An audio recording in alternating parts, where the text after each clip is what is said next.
Hello and welcome back to the marsii channel for another video. In this video we're going to be talking about Poppy's Vanity Fair interview, and I'm going to break this into two videos, one for today and one for in 2 days time, mainly so that I can do a Monday, Wednesday, Friday week, but also because I feel like they kind of deserve their own video. Just quickly before I get any further into the video, there's like something like 80 odd percent I think of people who watch these videos aren't subscribed, and if that is going on my views for the past month or whatever, then I think we'd have like another 1,000, 2,000 maybe subscribers, and that'd be really cool. So if you want to subscribe and like not be a statistic in that sense, then that'd be really cool. But anyway, onto the video. So here's the photo of Poppy that Vanity Fair posted. The title of the article is "Poppy is Dead, Long Live Poppy." In the horror show 2020, some turned to yeast, I turned to Poppy, the multimedia artist and viral phenomenon from back when we could still call things viral phenomena.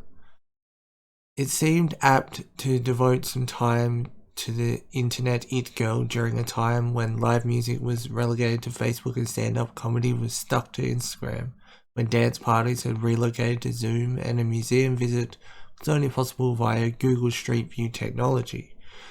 In contrast to the rest of us, blatantly trying to squeeze our lives into internet boxes, Poppy was a creature and denizen of the notional space beyond the screen. The internet was her venue and plaything. The person then goes on to say that they basically watched all of her videos. And then they go on to say about how to apply your mask and how like it was in 2017 and how fitting it is now and stuff. So the interview took place in February. It says in February, Poppy was backstage at the East Williamsburg concert venue, Brooklyn Still. Her vital signs looking relatively healthy. She introduced herself as Poppy version X. In her former life, Poppy had supernaturally straight blonde hair and a pastel-hued aesthetic that accentuated her pocket-sized kawaii proportions. Jeez, this is a tongue twister. That was, in her words, Poppy version 0. For years, Poppy revealed next to nothing about herself, maintaining the persona of a spacey but supremely fashionable fembot and telling hapless interviewers she was from the internet, but at last Poppy is letting the world glimpse the real Poppy. Well, to a point. I stand by my belief that everyone is wearing a mask in entertainment, she said, in the intimate, barely there coup that induces paroxysms in her worshippers. I know that's true for myself right now. In the pre-pandemic before times, she meant metaphorical masks, obviously, not literal ones. Anytime there's a recorder or a camera or microphone presented in front of somebody, you're not getting 1000% them. You're not getting the mask off, it's just a different form. I'd like to skip forward a bit. There's a photo of Poppy when she was little, which is nice. Nice that she shared that. Something that's interesting is that she speaks about the internet kind of researching her. She was the mascot of her sister's roller derby team, too fragile to participate in the sport herself, and dreamed of being a rockette. But despite being drawn to the spotlight and in considerable contrast to her future self, at school she wanted nothing more than to be invisible. She was the last to arrive in the morning and first to leave in the afternoon, and she was teased constantly about her slightness, her sideburns. I'm Latina, among other things, so I had pretty dark hair, she said. Kid used to call me Gorilla Girl. It's not very nice. I pull up a couple of old school photos of Mariah on my iPad. In one, she's forcing a not very convincing smile. My mum would always be mad because I would never smile, so that was me being like, alright mum, this one's for you. But I'm also like, get me out of here. She transitioned to homeschooling, withdrawing into herself more than ever. Her prevailing memory of her formative years is that of being alone in her bedroom. Her teacher, she previously told Anne, was the internet. This is a bit interesting. She says she left home at the tender age of 15, disconnecting from her parents, later signing with a record label. I don't know why they're not naming Island Records, but anyway, and moving to Los Angeles. According to the sleuths of Poppy Wiki, she made the move in the company of a best friend. Not true, Poppy tells me. She went alone. It was goodbye to Mariah. So Poppy had met Titanic Sinclair through a mutual friend. Interesting. She goes on to talk about him a little bit.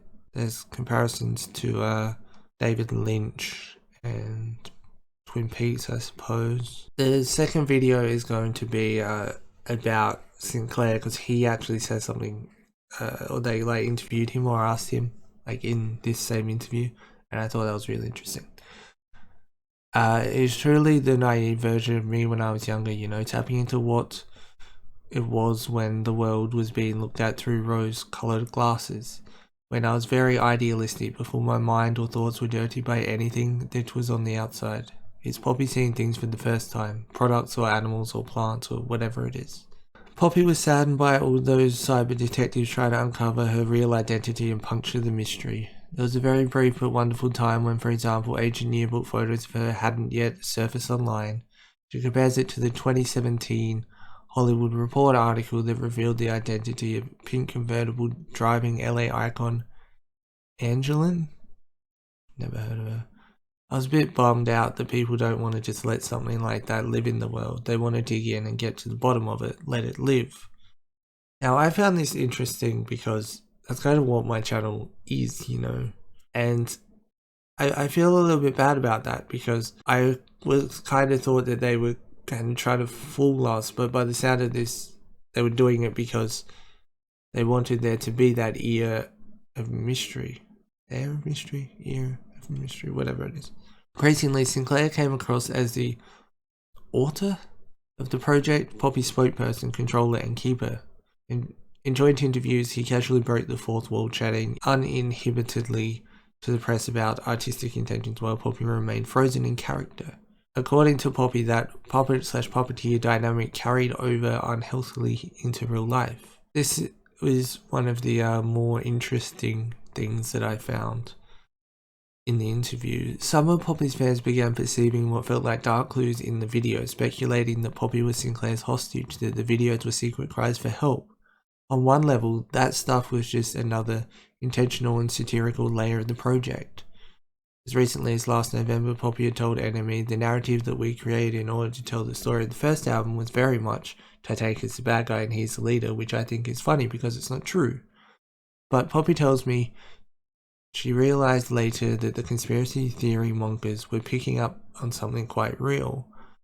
I think Sinclair had a positive intention at first, but then it just became too controlling, and I think people online sensed it a lot sooner than I did. And I think that's where I'm going to leave this. There will be a link in the description to the actual article if you want to read it, because it is interesting, and there are obviously bits that I didn't read and stuff, mainly because I only kind of wanted to focus on what I thought was kind of interesting. As I said, the next video will be breaking down Sinclair's bit in this article, because he said some stuff that I thought was really kind of interesting to me, at least.